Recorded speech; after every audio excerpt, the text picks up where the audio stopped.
You hear somebody just now pulling in with their unit.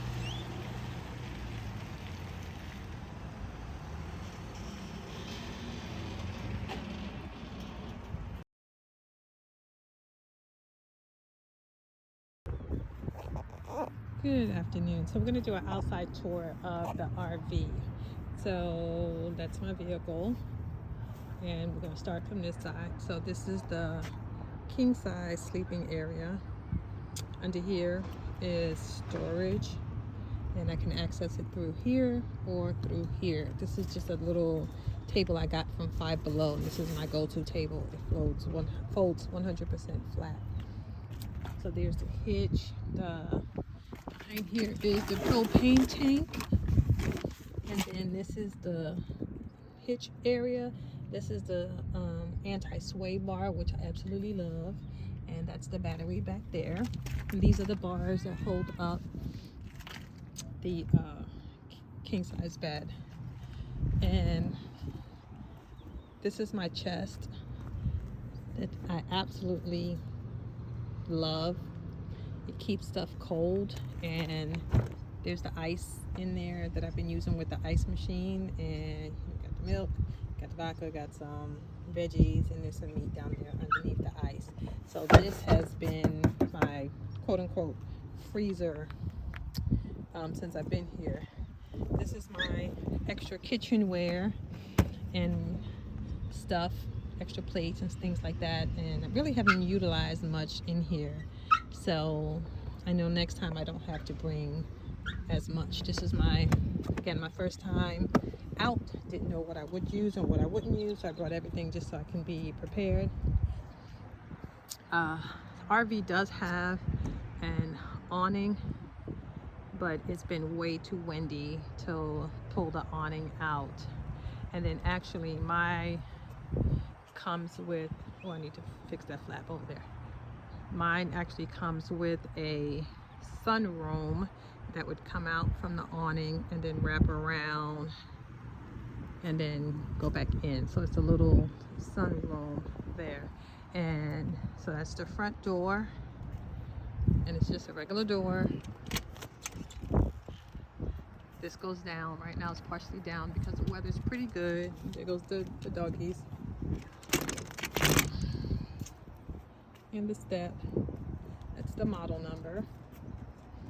And these are some little reflectix that I got today here in Galveston. I wish I had enough to go all the way up, but it was just enough to take the heat off of my neck because the couch is right here.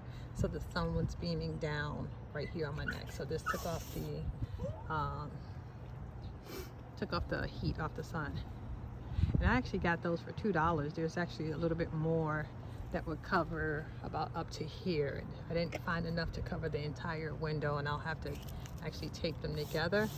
They have this thing called the bin store here, and it's basically Amazon returns, and everything today was $2. They're supposed to be having a sale on Christmas Eve with Nikes, Adidas, and everything. They said you gotta get there 6:30 in the morning. I'm always up. I'm gonna be here Christmas Eve. Might venture over. So this is the pop-up outdoor kitchen. I have the wheel covers on. That is the drain. So if I was using the shower, which is right back here, and the toilet area, which is down there, the cassette toilet is behind.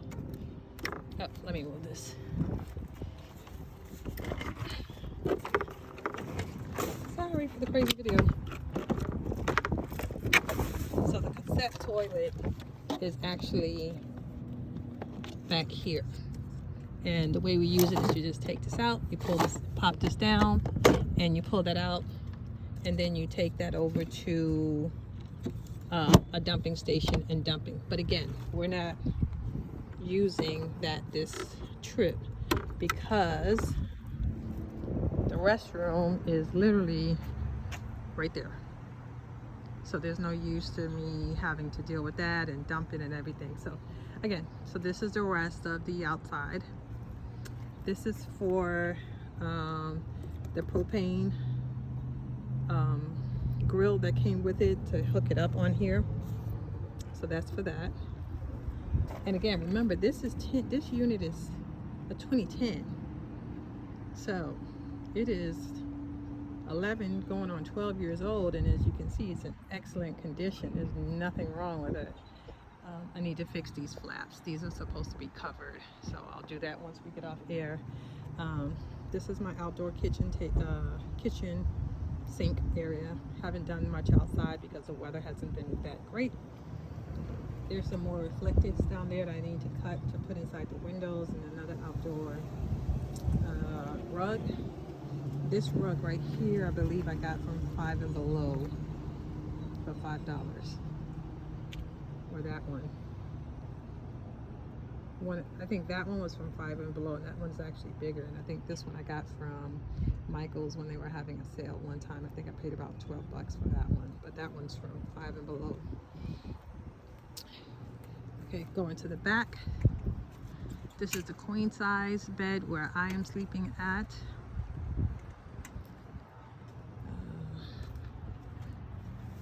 In the bin are the electric wires, all my electrical cords and water cords. That is an extra sink. That box is the faucet that goes to the outdoor kitchen. Then we'll just go to the back. That's an extra tire. Don't worry about the license plate. That's the wrong license plate.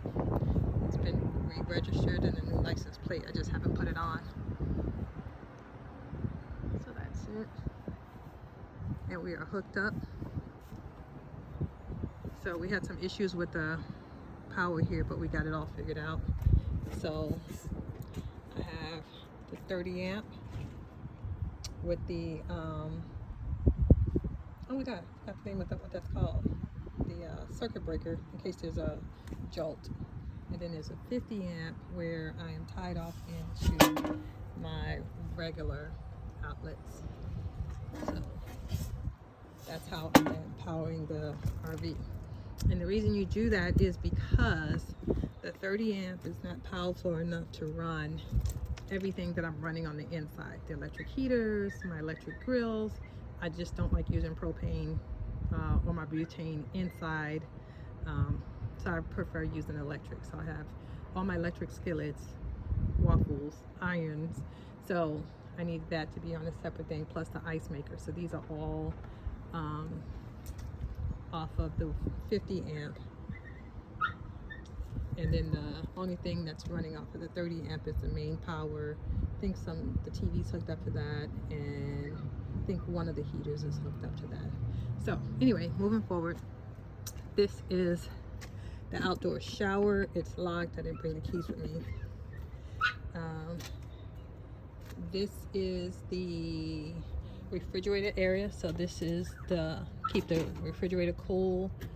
I forgot what this is right here, but I know the refrigerator is down here. And then this is if you needed to fill up the water tank, but we have water from the RV, and what you have to do is get an L bracket to take off the weight off of here, and then get you a pressure valve. That's this one right here. The white hose is for drinking water. The white hose is always going to be for drinking water. And then if you come back here, there's a filter. So you always put a filter on to filter out any water coming from here. So when you first put the filter on, the very first time, you have to let it run. It will run black, and then once it runs clear, then you hook it all up. I don't have a black tank, and for this unit, the gray tank is only for the shower only, and I'll show you that in a minute. So what you have to do is either hook this up and let it drain into the bucket. But as you all know, I do dishes, so my bucket was getting filled up fast.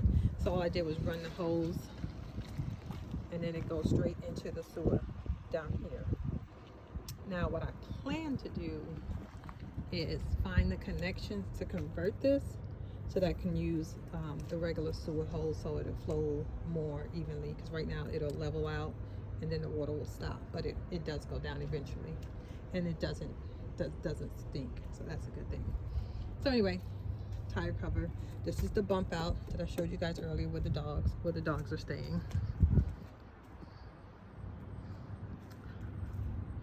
And this is storage. There's a storage bin underneath there. Everything's locked to get in there.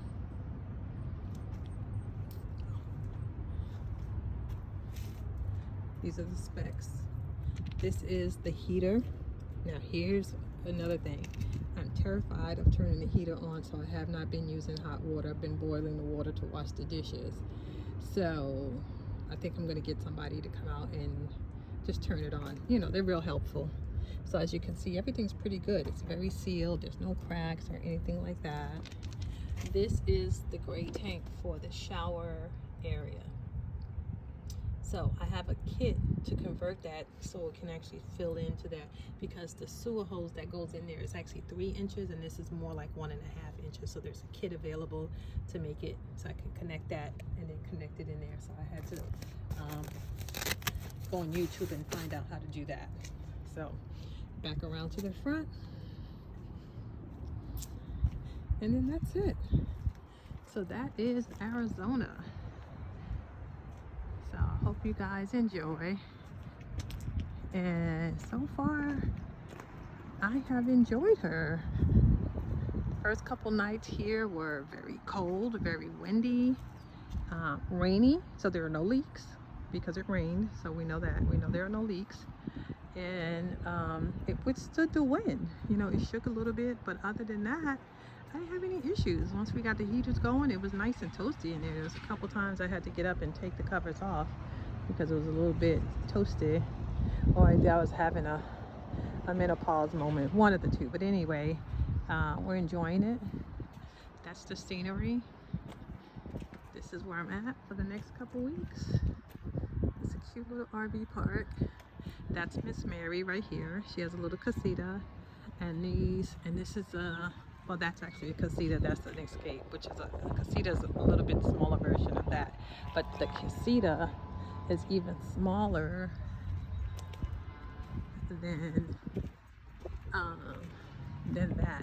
And actually, my pop-up has more room inside than the casita. So think about that. And there's all sorts of different sizes of RVs here, from the Class A's over here to, I guess that's a Class C/B, but it's a converted van. And again, I probably have more room in my pop-up. So there's a bigger one, and then another Class A. And there's some smaller ones, and some of them are here full-timers. They have porches attached to their RVs, so they're here for the long haul.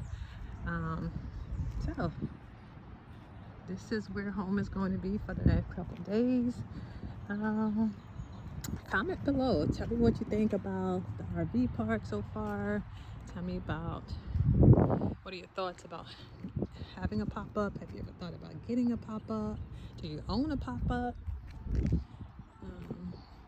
What's your likes? What are your must-haves if you ever wanted to get an RV? I know a lot of people tent camp and are thinking about getting RVs. So there you go. There's another RV, and then there's another one, and that's an Airstream way back there, and they actually have a porch attached to it. Not sure if you can tell, but the porch is like right, I'm trying to point to it, right there. That's the porch area right there. So hope you enjoyed the tour. I know I'm enjoying my time here in Galveston. We went to the beach with the doggies. I'll post that link also. So everyone have a good holiday, and I'll post some more later on. Bye.